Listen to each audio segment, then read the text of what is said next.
Olá, eu sou a professora Carolina Santos e sejam muito bem-vindos ao primeiro blog de História Militar de 9º ano. Hoje falaremos sobre Coimbra. Coimbra, antes de se fazer afamada pela universidade, ocupou-se uma peleja fratricida muito relevante. A cidade edificada na Orla do Mondego foi o coração da resistência realista na crise de 1245 a 1248. Curiosos por ouvir mais? Com certeza que sim. A história do Reino de Portugal neste período é a história de um reino sem rei, com a coroa a ser disputada entre dois irmãos, o rei legítimo, que será deposto, e o seu irmão. Sancho, um jovem de 13 anos, chegara ao trono em 1223 por morte de seu pai, Dom Afonso II. Foi-lhe herdado um reino dividido entre tensões entre apoiantes e oponentes régios, e o rei mostrou-se incapaz de lidar com a crescente anarquia e insegurança. Agravaram-se os conflitos entre o próprio rei e os mais altos dignitários eclesiásticos, que, descontentes, acorreram a Roma solicitando a intervenção do Papa. Foi neste contexto que o Sumo Pontífice emite uma série de bulas que culminarão na deposição do monarca. Entretanto, Dom Sancho casa com Dona Mécia, não comprazendo muitas pessoas, quer pela baixa linhagem da noiva, como pela consanguinidade. Em fevereiro de 1245, o Papa Inocêncio IV, atendendo ao que lhe era pedido, declarou a nulidade do casamento de Dom Sancho e, a 24 de julho de 1245, depunha o monarca, pela bula Grandi non Immerito, indicando seu irmão Dom Afonso como curador e defensor do reino.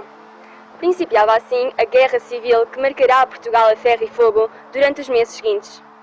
Coimbra terá um lugar de destaque neste período, como quartel-general das tropas aliadas de Dom Sancho II. A cidade terá estado ocupada pelas tropas do rei e dos seus vassalos durante cerca de 18 meses, mantendo-se fiel a Dom Sancho II mesmo depois do seu exílio em Toledo. Diz-nos Hermenegildo Fernandes que Sancho sempre preferiu, como todos os seus antepassados, a cidade de Coimbra a outras do reino, e durante a guerra contra o infante Afonso, ela foi mesmo o palco do seu entrincheiramento e isolamento final. Também de Coimbra foi raptada a rainha Dona Mécia, nesse surpreendente e mal explicado episódio que divide opiniões acerca da cumplicidade da própria rainha.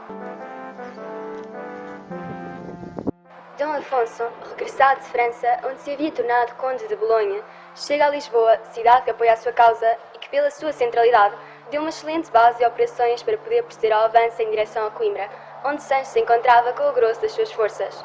Organizada a ofensiva, será Leiria a cidade escolhida pelos rebeldes como base para o apoio ao ataque a Coimbra.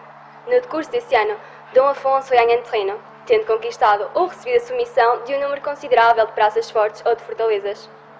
Terá sido neste contexto que surgiu mais um peão no complexo xadrez da política portuguesa de meados do século XIII. Dom Afonso Leão e Castela entrou em Portugal à frente de um exército, unindo forças com Dom Sancho II. Este empreende uma ofensiva contra a Leiria, sem derrotados, mantendo-se esta na mão dos rebeldes. Esta derrota, aliada à iminente partida de Dom Afonso de Leão e Castela para se juntar ao pai na conquista de Sevilha, terão levado um desenganado Sancho a decidir-se pelo exílio, partindo para Toledo. Após a partida de Dom Sancho, tem início o cerco de Coimbra pelas forças leais a Dom Afonso, mas Coimbra, baluarte da causa realista, resiste e mantém-se fiel ao monarca legítimo, agora sob o comando do alcaide Martim de Freitas. A nossa expedição histórica ao terreno fica por aqui, meninos. Regressaremos agora à Escola Nossa, Escola Básica Martim de Freitas, para falar precisamente do nosso patrono. Então, como dizíamos, Martim de Freitas. Quem por mim chama? E quem é o senhor? Martim de Freitas de seu serviço. E que escola é esta, muito famosa? Português moderno, por favor. Sim, claro, com quem tu falavas de mim, deste patrono e nome desta escola. Deixei ser minha pessoa a falar de minha história. Após a partida de meu senhor, El Rei Dom Sancho para Toledo, tem início o cerco de Coimbra pelas forças leais a Dom Afonso. Os meus homens e eu sofremos as agruras da fome e da sede, e a míngua foi tão grande que, sem nada no ventre, desesperados, os meus homens pediam que cedesse, entregando a cidade ao conde. A minha tenacidade foi decisiva, mesmo quando confrontado, recusava descumprir o meu dever para com o meu senhor El Rei Dom Sancho. Tomei algumas medidas para diminuir as bocas a alimentar, fazendo sair da cidade algumas mulheres, e em momento algum, Deus o sabe, minha fidelidade e determinação esmoreceu. Era capaz de despejar tudo para a salvação da raça, admitindo abdicar da honra da minha filha, para que os meus homens continuassem a apoiar na defesa de Coimbra o que de facto aconteceu. Foi quando me chego ao conhecimento da dita morte do meu senhor. E foi este o início da jornada empreendida até Toledo, eternizada em lenda. Eu sei. Diga-se, rapaz, não me cuse mais de engagem. Serei eu o senhor da minha própria história.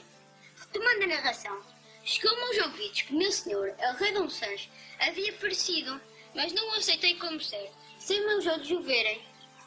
Foi então que, autorizado por Dom Afonso, me desloquei à Catedral de Toledo, onde me haviam dito que o corpo do meu soberano repousava na vida eterna. Quando comprovei pessoalmente a triste verdade, pousei as chaves de Coimbra no corpo de Dom Sancho, para depois solenemente as retirar, quitada a homenagem ao meu monarca. Regressei à cidade do Mondego com o coração pesaroso, mas em paz, seguro de que havia servido dignamente o meu rei. Entreguei as chaves do castelo que tão bravamente defendera a Dom Afonso. Recusei-me a pedir perdão a Dom Afonso, que me escusou de fazer. Este quis devolver-me o castelo, desde que lhe prestasse homenagem, ao que respondi: lhe tenho em muito grande mercê, que não tomaria nenhuma guisa, mas antes lançava a maldição a fim dos netos que dele descendessem até ao 4º grau, se nunca nenhum deles fizesse homenagem por ele rei, nem outra nenhuma pessoa que fosse. Tradução, por favor. Não só me recusei a prestar homenagem, como lancei uma maldição, visando qualquer descendente de uma carta até o 4º grau que o viesse a fazer. Muito obrigada por ter aceito participar nesta aula de estudo em casa e deixe-me que lhe diga que está esplêndido para alguém que faleceu há 7 séculos. Para concluir este bloco, a entrega de Coimbra a Dom Afonso em inícios de 1248 representou o fim da Guerra Civil, pois esta guerra entre irmãos tivera como palco principal essa cidade capital em que dominava o rei e seus aliados.